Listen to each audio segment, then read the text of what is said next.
په دې ویډیو کې به تاسو ته درواخم چې تاسو په فیسبوک کې سټایلیش اکاونټ څنګه جوړولی شئ. اسانه طریقه ده دوستانو. په دې ویډیو کې به تاسو ته درواخم چې تاسو په فیسبوک کې سټایلیش اکاونټ څنګه جوړولی شئ. نو السلام علیکم، خدای وکړي چې روغ او جوړ یاستئ. زه یم عاقب الله همدرد، تاسو ګورئ عاقب خان ټیکنیکل یوټیوب چینل. تاسو دغه ویډیو صحیح اړولې دوستانو. که غواړئ چې په فیسبوک کې سټایلیش اکاونټ جوړ کړئ نو همدغه ویډیو ته آخر وګورئ تر څو ټوله طریقه یاده کړئ. نو دوستانو نور وخت نه نیسم، طریقه به زه تاسو ته په ویډیو کې درواخم. زه د ویډیو په طرف ویډیو شروع کوم. د ویډیو شروع کېدو نه مخکې ویډیو لایک کړئ، ویډیو ته سره لایک کړئ او چینل هم سبسکرایب کړئ. عاقب خان ټیکنیکل یوټیوب چینل هرومرو درسره سبسکرایب کړئ ځکه چې دغسې ښایسته ښایسته ویډیوګانې موږ په دغه چینل کې هره ورځ اپلوډ کوو. نو زه دوستانو د ویډیو په طرف ویډیو شروع کوم.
تاسو کتلی شئ دغه ما پوره کړله. زه اوس بیرته شاته ګرځېږم. شاته چې وګرځئ تاسو کتلی شئ د ما اکاونټ یو څه دغه رقم شو.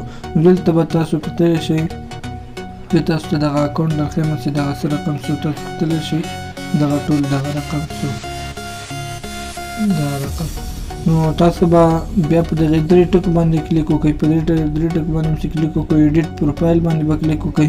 ایډیټ پروفایل باندې چې کلیک وکړئ بیا به لاندې راسئ. دلته تاسو کتلی شئ دوستانو لینک، په دې باندې به کلیک وکړئ او دلته به اډ سوشل لینک تاسو کتلی شئ. مخکې تاسو ته ما د کاپي کولو طریقه در وښودله، نو هغه هم چې هلته کاپي کوو نو بیا به دلته راسئ. دې به سوشل لینک باندې به کلیک کوئ او دلته به تاسو خپل اکاونټونه ورته انتخابوئ. تاسو کتلی شئ زه ورته ما ورته خپل اکاونټ انتخاب کو انسټاګرام.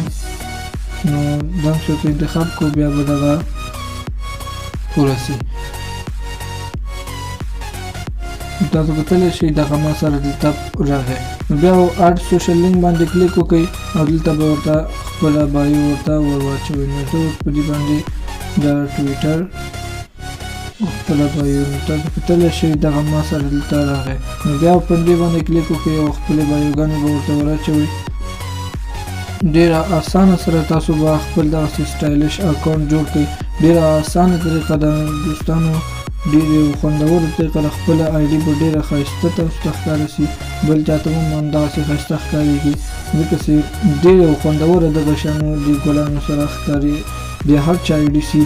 نو دوستانو دغه یوه لنډه طریقه وه. زه به دوستانو تاسو ته یو بل اپشن هم در وښیم. نو تاسو په دې سی اپشن باندې کلیک وکړئ تر څو دغه تاسو سره سیو شي.